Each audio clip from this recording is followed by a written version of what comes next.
That is a very, very good point. In fact, we can learn a whole lot from the country of Jamaica. Yes. Jamaica sort of adopted that mantra. They don't all have to come to the U.S. They let them stay home. Let us develop a system and an infrastructure.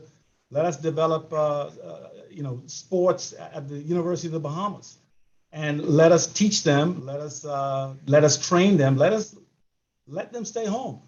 With that, though, we need infrastructure, and we're slowly developing that, but I think we have a long way to go. And everything, of course, requires a funding.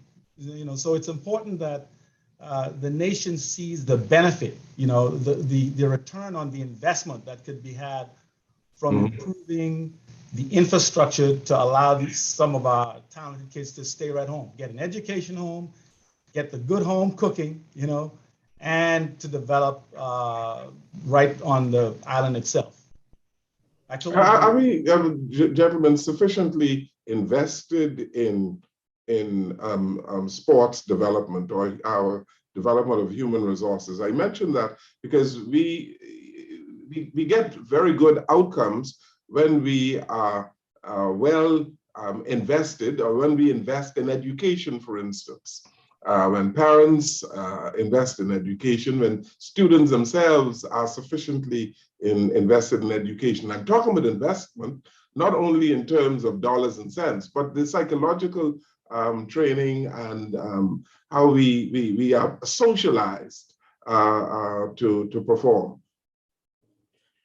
Mr. Jones, I think one of the biggest problems we have in the Bahamas with sports is that people don't see sports as a business. They don't see it as a means of development. They just see sports as something to do.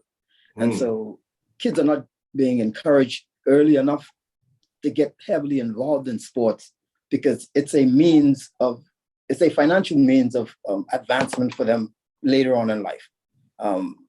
My parents were like, boy, stop running up and down the road. Wasting your time. Like, go read a book. But I'm saying, yes, you need to read a book, but there are other things that you can do that will advance you. I'll give you an example. My daughter, it's like, I can't, I said, listen, people go to college to get an education, to make a living. If you can run fast enough to make a living, you can go to college after. You understand? I'm saying that to say that there are avenues for advancement in a career in sports that the average Bahamian doesn't understand or doesn't see. And so we have to help them to understand that sports is not only an activity, it's a business. And there, like Anton said earlier, that we got to encourage them to get into that space. They don't have to all compete, but they can be sports administrators.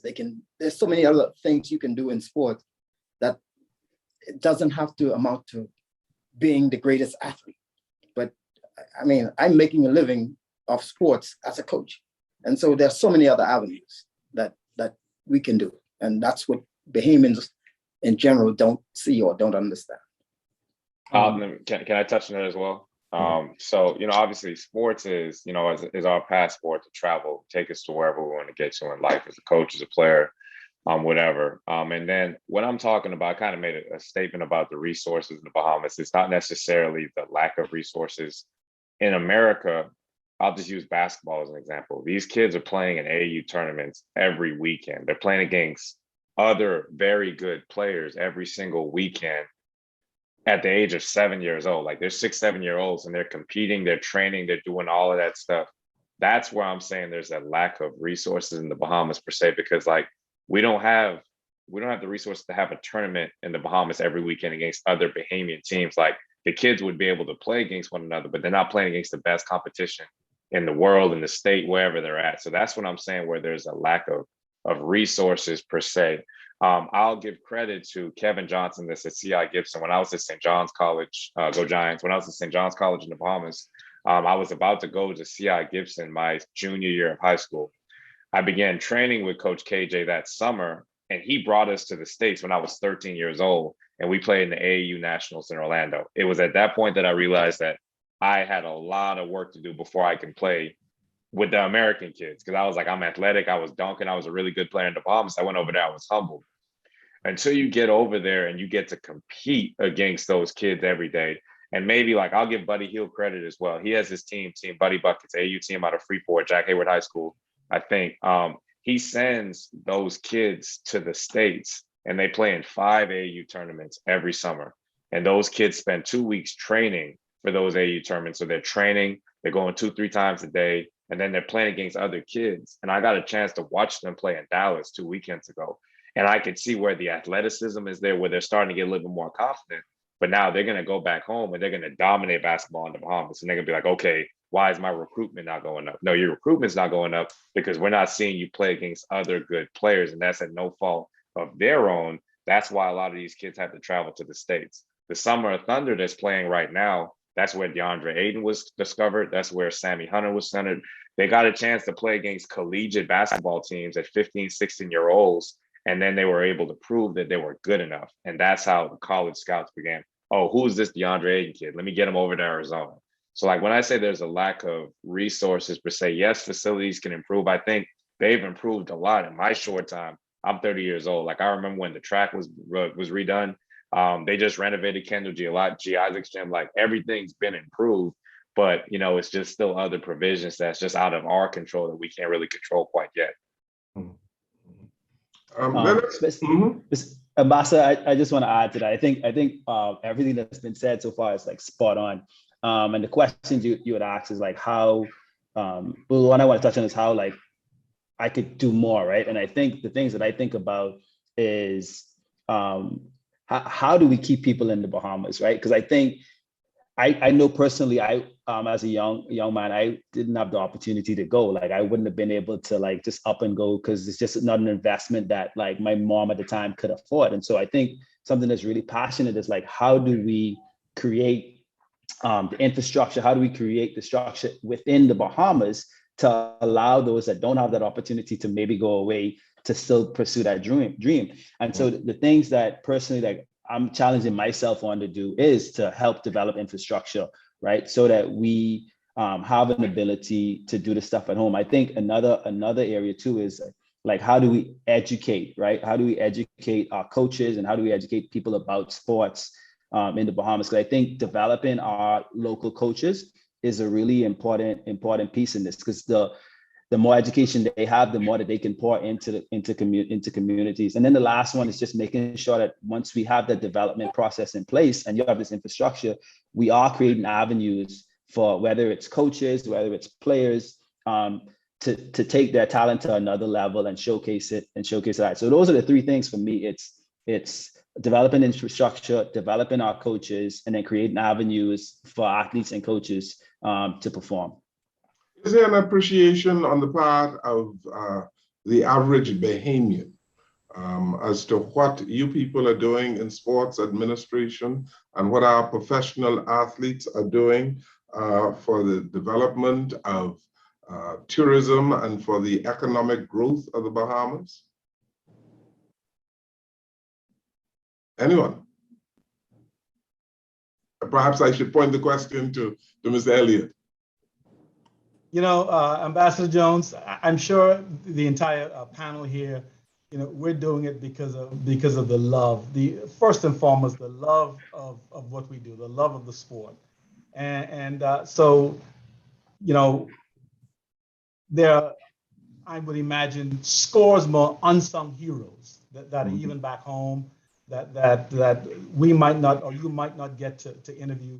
And I don't know if it really matters.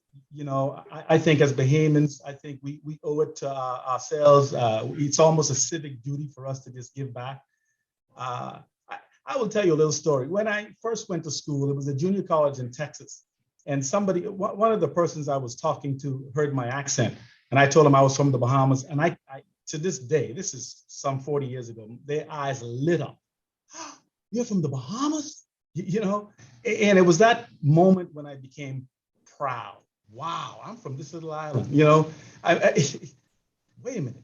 you know, Bahamians aspire to visit the U.S. to get that American whatever. And here is this person from a lowly little town in Texas, eyes lighting up, you know what I mean, with, oh, wow, you're from the Bahamas, you know?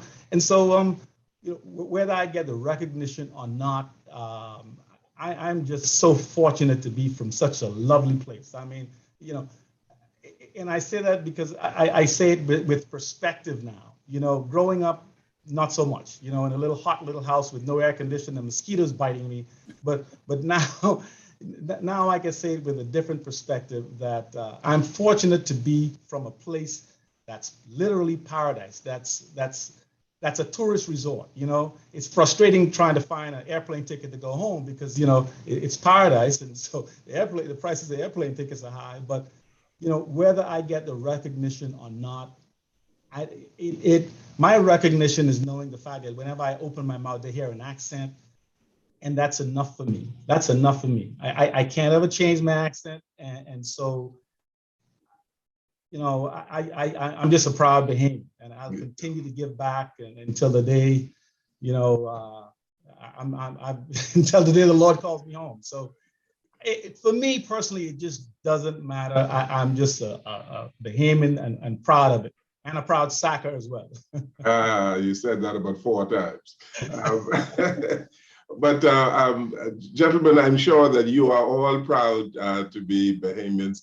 And for closing, you have all done extremely well in your various disciplines in the United States.